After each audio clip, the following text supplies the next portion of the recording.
السلام علیکم۔ کسی گاؤں میں ایک عورت اپنے 5 سال کے چھوٹے بیٹے کے ساتھ رہتی تھی۔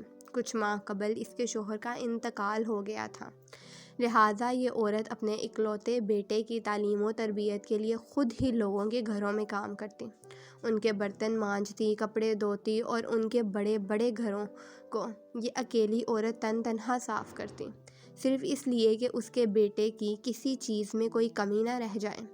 وقت گزرتا گیا اور کئی سال بیت گئے۔ اب اس کا بیٹا جوان ہو گیا تھا اور کسی اچھی کمپنی میں نوکری کر رہا تھا۔ اس کی شادی ہو گئی تھی اور ایک پیارا سا بیٹا بھی تھا، اور یہ عورت اب بڑھاپے کی دہلیز پر دستک دے رہی تھی۔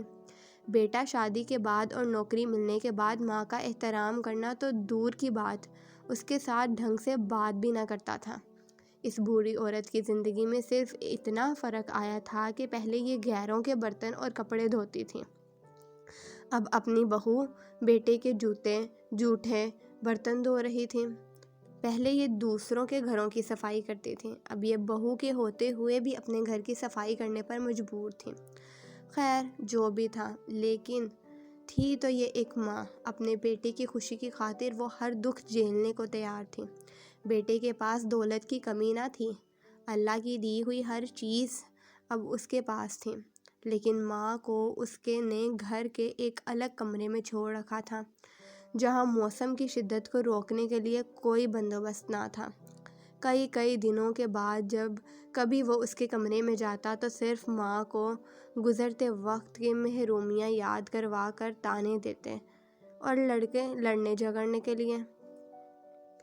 ایک دن سردیوں کی سرد شام میں اس کی ماں ایک پھٹے پرانے کمبل میں سکڑ کر بیٹھی سوچ رہی تھی کہ آج اس کا بیٹا کام سے واپس آئے گا تو وہ اسے نئے کمبل کا کہے گی، کیونکہ اس کمبل میں اسے بہت سردی لگ رہی تھی، اور اب اس کی کمزور ہڈیوں میں سردی کو برداشت کرنے کی ہمت نہیں تھی۔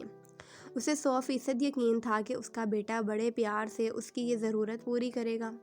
رات کو بیٹا گھر آیا تو ماں نے بڑے پیار سے اسے نئے کمبل کا کہا تو بیٹا غصے میں بولا، ماں ابھی میں کام سے آیا ہوں اور آتے ہی تم اپنا مطالبہ لے کر آ گئی ہو۔ تمہیں پتہ ہے کہ کتنی مہنگائی ہو گئی ہے، ابھی تمہارے پوتے کو اسکول داخل کروانا ہے، اس کا یونیفارم اور کتابیں لینی ہیں، گاڑی کی قسط ادا کرنی ہے، میں نے ابھی اپنے لیے جیکٹ خریدنی ہے، تمہاری بہو کے لیے شال لانی ہے، تم تو سارا دن گھر میں رہتی ہو، تمہیں کمبل کی اتنی کیا ضرورت آن پڑی ہے کہ ہم لوگوں نے تو باہر گھومنے جانا ہوتا ہے، تم کسی طرح یہ سردیاں گزار لو، اگلے سال سردیوں سے پہلے تمہارے کمبل کا کچھ بندوبست کر دوں گا۔ بوڑھی ماں خون کے آنسو پی کر چپ چاپ اپنے بوسیدہ حال کمرے میں واپس آ گئی اور پھٹے ہوئے کمبل کو اوڑھ کر ٹوٹی ہوئی چارپائی کے کونے میں سکڑ کر لیٹ گئی۔ صبح جب بیٹے کی آنکھ کھلی تو پتہ چلا پچھلی رات ماں اللہ کو پیاری ہو گئی۔ بیٹے نے اپنے تمام رشتہ داروں کو ماں کے جنازے پر بلایا، ماں کے کفن دفن اور مہمانوں کی خاطر مدارت پر لاکھوں روپے خرچ کیے۔ جو بھی جنازے میں شریک ہوا یہی کہتا کہ کاش اللہ ہر کسی کو ایسا بیٹا دے۔ مرنے کے بعد بھی ماں سے کتنی محبت ہے، لیکن انہیں یہ نہیں پتہ تھا کہ دنیا والوں کو دکھانے کی خاطر جو بیٹا اپنی مری ہوئی ماں کے جنازے پر لاکھوں روپے خرچ کر رہا ہے، پچھلی رات چند 100 روپے کے کمبل کے نہ ہونے کی وجہ سے ہی وہی ماں سردی میں سسک کر جان دے چکی تھی۔ ہمارے والدین اپنی ساری جوانی، اپنی ساری زندگی ہماری آسائشیں، ضرورتیں اور خواہشیں پوری کرنے میں وقف کر دیتے ہیں، تو کیا ہم بڑھاپے میں ان کی ضروریات بھی پوری نہیں کر سکتے؟ کیا ہم ان کی خواہشات تو دور، ہم ان سے اچھے طریقے سے بات بھی نہیں کر سکتے؟ ہم آخر ایسا کیوں کرتے ہیں؟ کیا ہم اس بات کو بھول چکے ہیں کہ ہم پر بھی بڑھاپا آنا ہے؟ آخر کیوں؟ ہم سب کو چاہیے کہ ہم اپنے والدین کے ساتھ اسی طرح کا اچھا سلوک کریں جس طرح کی ہم اپنی اولاد سے بڑھاپے میں توقع کرتے ہیں۔ ہمیں نہیں چاہیے کہ ہم اپنے والدین کے ساتھ برے رویے سے پیش آئیں اور ساتھ ہی ساتھ ان سے تلخ لہجے میں بات کریں۔